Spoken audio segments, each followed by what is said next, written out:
The night was alive with the buzz of cicadas and the distant call of an owl. It was the kind of night that felt like 1,000 stories, 1,000 secrets. The air itself seemed to shimmer with the untold tales of the ancients. Tonight was no ordinary night. Tonight was the night of the crimson moon, a night when the veil between the worlds was at its thinnest, and the whispers of the dead could be heard by those who knew where to listen.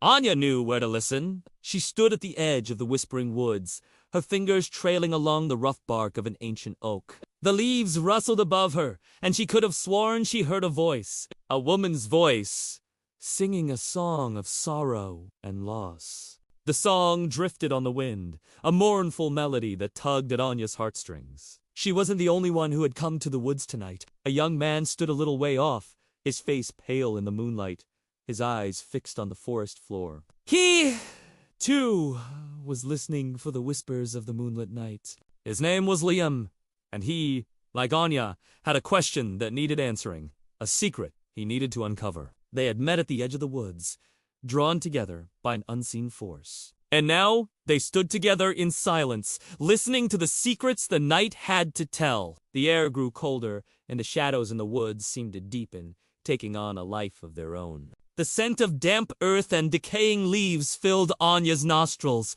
and she felt a strange sense of foreboding wash over her. Then, as suddenly as it had begun, the whispering stopped. The forest held its breath, and a thick fog rolled in, swirling around their feet, creeping up their legs. The last thing Anya saw before the fog consumed her was Liam's terrified face, his eyes wide with fear. When she opened her eyes, she found herself in a clearing. The fog had vanished, and the moon hung low in the sky, a crimson stain on the velvet black cloth of night. All around her, the trees swayed in a gentle breeze, and the air was filled with the sound of birdsong. It was as if the forest itself was sighing in the morning light. Anya stood up, brushing the dirt off her clothes. Where was Liam? Had he gotten lost in the fog? Or had the forest claimed him as one of its own? She called out his name, her voice echoing through the trees.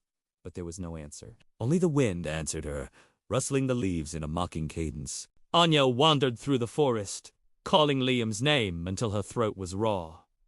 But the forest was silent. And as the first rays of sunlight touched her skin, she knew she wasn't going to find him here. The forest had given up its secrets for the night, and with the return of the sun, its magic faded. As she made her way back to the edge of the woods, she couldn't shake the feeling that she was being watched. Every shadow seemed to hold a threat, every rustle of leaves a menace. Finally, as she stepped out of the forest and into the blinding light of day, she saw him. Liam stood at the edge of the woods, his face ashen, his eyes wide with fear. He looked at Anya, and for a moment she saw nothing but terror in his eyes. Then, as if coming back to himself, he took a deep breath and stepped out of the forest.